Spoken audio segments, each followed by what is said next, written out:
Some years ago, when I was in college, my friend and I went to the photo studio to take a photograph, as it was common at the time.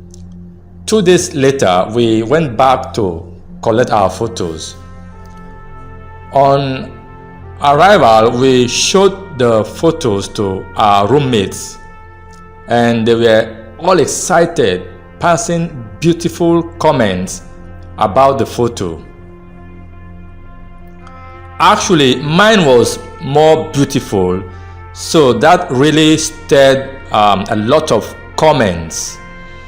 There was another of our roommate that was busy at his own corner doing something else. Hearing the comments and excitement we are all sharing, came to where we were and demanded we give him the photo. We all, looking at one another, handed this guy the photo, and the whole room suddenly became quiet.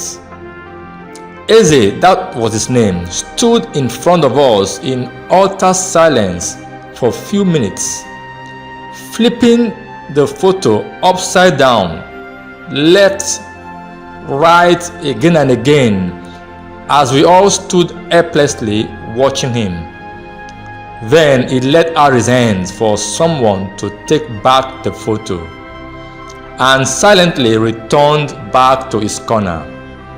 Standing there with my roommates, who were emotionally struck just as I was, felt the moist in my eyes as Eze, our roommate, withdrew back to his corner and sat quietly on his bed.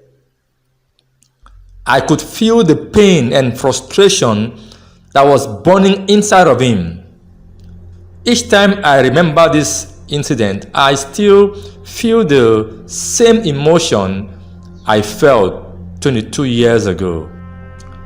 Eze was at the time a third-year student at the Faculty of Law. He was nice and very friendly, but the problem was he could not join and share the excitement that was going on among us because he was physically blind, and that handicap caused him so much pain. The truth is, the worst blindness is not the inability to see with your physical eyes what is before you or what is in your hands. The worst blindness is the inability to see with your mind eyes. You can call it the eyes of your spirit. I am talking about the inability to see beyond what you can hear, see, smell, and taste. In case you don't know this, life is first of all spiritual, and we are all spirit beings that have human experiences, and not the other way around. But sadly, most of us live our lives ignorant of this truth, and we wonder why our lives is the way it is.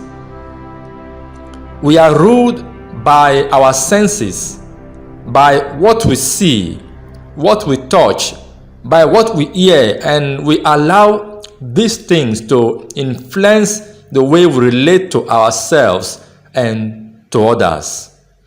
When we don't see that thing we are looking for, when we can't relate to it with our senses, we often draw the conclusion that it is not there, it doesn't exist. When we feel a certain way, it automatically changes our mood. So our lives are characterized by our senses. Like I mentioned earlier, we are spirit beings, created in the image and likeness of our Creator. We are a tripartite being. That's to say that man, regardless of who you are, what you do, regardless of your race, regardless of your religion, your beliefs, Man is a spirit, soul, and body. The real man is the spirit, that is the one that came from God and will continue to live after you transcend this physical realm. Your body is your habitation where you live, and that's the body that helps you relate to this physical world. And the soul is the animate life, or the seat of your emotion, your senses, your desires, affections, and appetites. So it will be very correct to state that we live in two worlds, the spirit and the physical world. And it's also right to say that the spirit world controls the physical world. At this point, I would like to bring to our notice that as spiritual beings, we're not designed to be subject to our senses. Because in the realm of the senses, we are limited by what we can do and what we can have. I am not in any way saying that it is wrong to use our senses. But what I'm saying is that there is a higher life beyond this physical realm of see, touch, and smell. The biggest problem of the human race is that the material goodies of this dimension, this world we are living in, is so seductive to the humans that we forget our multidimensional spiritual potentials. Man has become so used and is stuck to this material world and forget where it came from. It is the equivalent of being in a spell or a trance in which we are blinded to everything except for the things we can see and relate to. We often have the opinion that when we seek or desire anything and that thing doesn't show up when and how we want it, it means it's not there or it doesn't exist. Or sometimes we think something is wrong. How many of us today have our physical eyes open, but yet we are still flipping life upside down, left, right, trying to see the beauty it has to offer, just because we are blind in the inside? I don't know what you have been accustomed to seeing. Situations or circumstances in your life may have caused you to be seen in a particular way or direction. But I am telling you today that the best way to see is not with the optical eyes. You don't see with your optical eyes. It is the brain that sees and fits the picture of the external world based on how your mind is working.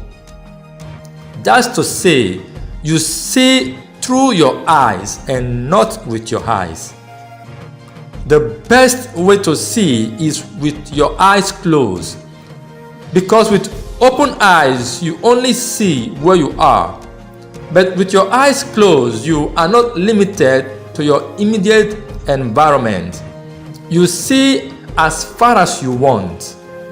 For those that are familiar with the story of Abraham, that's in the Bible, God told him, as far as your eyes can see, that will I give to you.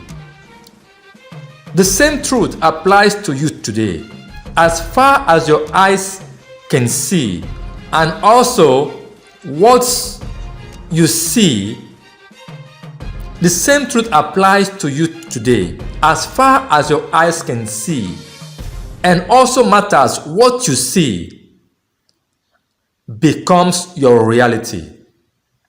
So, closing your eyes takes you beyond time and space, even beyond human limitations. If you can see whatever it is you desire in your mind, you can hold it in your hands. The reality of life is that you create your own world by what you see. Everything you see today all came from the invisible world where we all came from.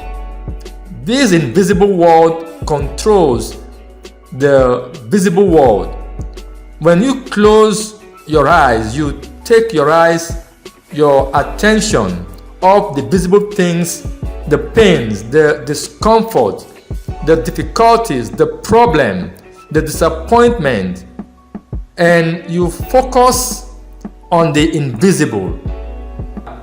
The things you desire in your life, the joy, the peace, the comfort, the success, the love, these are the things your physical eyes cannot see. As it is written in the Holy Bible, the things which are seen were all made from the things which are not seen. For the things which are seen are temporal, but the things which are not seen are eternal. God has given to every man a precious gift. That is the power of imagination. So each day, as you close your eyes, you begin to create those things that you desire, that change you want, that business, that relationship, whatever it is. Your body will react and tell you it's not possible. Everything around you will try to get you out of focus. You have a powerful mind that can make anything happen as long as you keep yourself focused. Keep a solid picture of the things you want accomplished in your mind and refuse to let the intention disappear. I want you to know that every single condition in your life can be improved if you learn to be more effective in visualizing what you want and having the intention to manifest it. Know this without any shadow of doubt that you are a divine piece of God, and keep reminding yourself daily that whatever you can conceive in your mind, it can be brought into your physical world.